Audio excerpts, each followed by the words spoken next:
My name is Stevie Martin, and I am one of the founders of Southern California Golden Retriever Rescue. We are the second largest rescue in our region, and we are the third largest Golden Retriever rescue nationwide. I founded this I never recovered from the loss of one of my heart dogs, and that led us to founding a Golden Retriever Rescue. We pull dogs from shelters, from abusive situations, from owner turn-ins, any variety of places. We bring very abused and neglected dogs in from Taiwan. How can animal abuse be stopped or prevented? I think animal abuse, along with anything else, is up to our legislature. We have a lot of laws in place that we have fought for that just aren't enforced. And that is the key. If you can't prosecute somebody, then they're going to get away with anything. Animal abusers need to be prosecuted. We need to have a database post where they live, just like we do with sex abusers. We need to be able to track them so that when they apply to a rescue to adopt a dog or a cat, or when they go to the shelter, we actually can pull them up and not give them another animal to abuse. Oh, there are many different types of abuse. Some are just neglect. Animals that we pick up that have never seen a vet. That's neglect, but it's also a type of abuse. The dog that I have right here is Fortunato.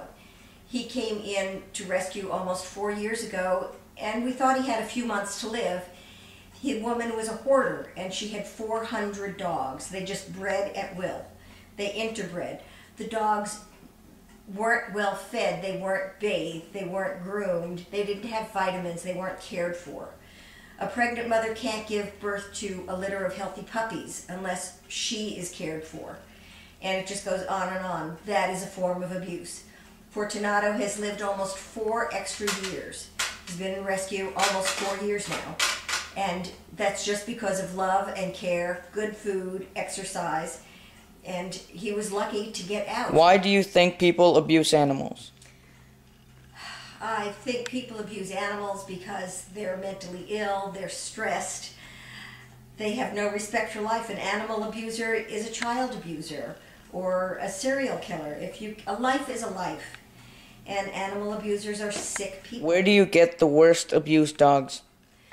By far the worst abuse are dogs from Taiwan, where, again, it's cultural, and that's where I want to raise awareness in our culture here. In Taiwan, it's very nice. It's a status symbol to have a dog in a kennel in your small apartment. But once that dog gets to be a few years old, it's not a status symbol. They throw them out on the streets. It's perfectly acceptable to rubber band the dog's mouth shut so that they starve to death quicker. These dogs live on the street. They're not healthy. They're emaciated. They have all forms of every kind of disease. There are rescues in Taiwan that round them up, get them healthy, and then actually ship them to us in the United States. They deal with many rescues. We're just lucky enough to get their golden retrievers. They're magnificent dogs. They come here. Okay, some of them need surgery. Some of them still have problems. We can still find them homes, and we still place them, and they lead out a golden life. What would you like to tell others about animal abuse and rescuing animals? We have to all stand up for these animals. These are also wonderful, loving creatures, and we have to teach them. We have to teach people to respect them. We have to stop this breeding cycle. Breeding is knowing the health and the qualities of 2 different dogs and breeding them for a purpose, whether it's for a show dog, a therapy dog, breeding for quality. What we have 90% of now are called backyard breeders. They are advertised on Craigslist for a mate, for a stud. That's not breeding, that's just putting 2 dogs together without any concern for their health. You can't pass on bad genes and have healthy dogs. Unhealthy dogs end up in the shelters. They end up being euthanized. They end up being neglected or abused. And so we really just have to raise awareness and tighten down on breeders' licenses and spay and neuter.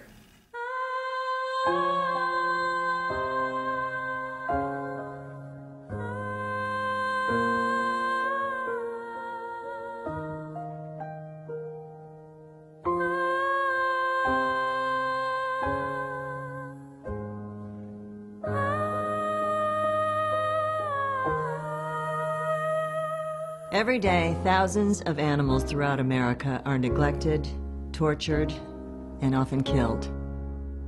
They can't speak up or fight back against animal abuse, but you can. For just $19 a month, you can join the Humane Society of the United States in our fight to eliminate animal abuse everywhere.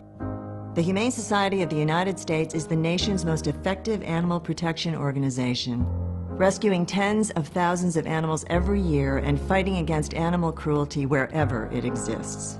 But at this very moment, animals are still suffering. I've been treated so wrong, I've been treated so long, as if I'm becoming untouchable. For just $19 a month, you can be the difference between life and death for these helpless animals. No matter what you can afford, please call the number on your screen right now or visit us online to fight animal cruelty with your donation. Call in the next 20 minutes to join our fight, and we'll also send you a free subscription to our award-winning magazine, All Animals. If these animals could talk, they would tell you they desperately need you to save them right now.